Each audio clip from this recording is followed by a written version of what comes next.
Assalamu alaikum wa rahmatullahi wa barakatuh. Dans cette vidéo, on veut résoudre l'application 1 qui concerne la charge d'un condensateur initialement neutre. Application 1. Le circuit adjacent est formé d'un générateur délivrant une tension constante E égale 12 volts, d'un condensateur initialement neutre de capacité C égale 470 microfarad et d'un conducteur ohmique de résistance R égale 100 ohms.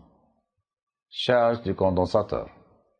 Lorsque l'interrupteur K est fermé, la tension au bornes du condensateur est UC égale UMB et le circuit est parcouru par un courant I. 1.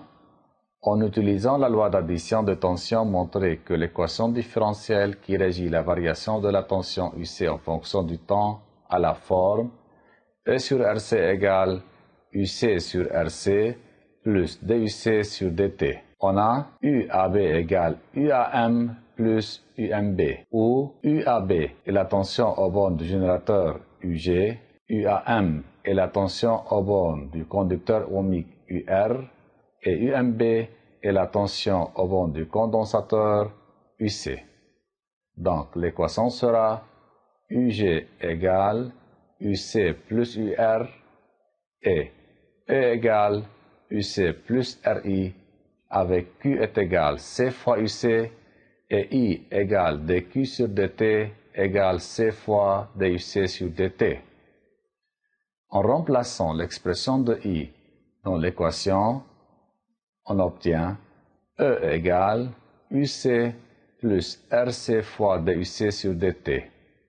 En divisant les deux membres de l'équation par RC, on obtient E sur RC égale UC sur RC plus DUC sur dt, qui est l'équation différentielle qui régit la variation de la tension UC en fonction du temps. 2. La solution de cette équation différentielle est de la forme UC égale A plus B E moins T sur tau, où A, B et tau sont des constantes. Déterminer A, B et tau en fonction de E, R et C et spécifier la signification de taux. Pour déterminer les expressions de A, B et tau, on va suivre deux étapes. Dans la première étape, on utilise des valeurs particulières de UC. Dans la deuxième étape, on remplace l'expression de UC et sa dérivée dans l'équation différentielle. Dans la première étape, on prend AT0 égale à 0, UC égale à 0, car pendant la charge du condensateur, UC égale à 0, car il est initialement neutre.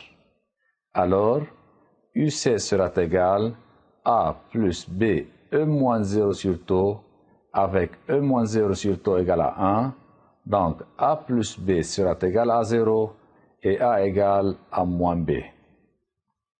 On remplace B par moins A, alors on obtient UC égale A moins A fois E moins T sur tau. Et la dérivée de UC par rapport au temps sera égale A sur tau E moins T sur tau. Substituant UC et DUC dans l'équation différentielle, on obtient E sur RC égale A moins AE moins T sur tau sur RC plus 1 sur tau fois AE moins T sur tau. On développe la relation et on obtient E sur RC égale A sur RC moins AE moins T sur tau sur RC plus 1 sur tau AE moins T sur tau. On prend AE moins T sur tau comme facteur commun. Alors on obtient E sur RC égale A sur RC plus facteur moins 1 sur RC plus 1 sur tau fois A E moins T sur tau. Par comparaison, on obtient E sur RC égale A sur RC, donc A sera égal à E, et moins 1 sur RC plus 1 sur tau égale à 0. Car AE moins T sur tau est différent de 0, par suite, tau sera égal à RC. 3. Déduire. la durée minimale au bout de laquelle le condensateur sera supposé pratiquement complètement chargé. La durée minimale pour charger totalement le condensateur est 5 taux, où taux égale RC.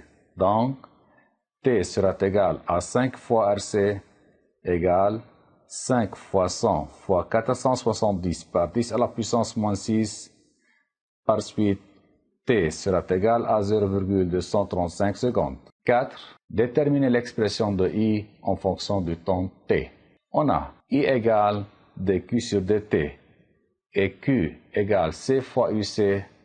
Donc, I sera égal à C fois DUC sur dt égale C sur RC fois E moins T sur taux.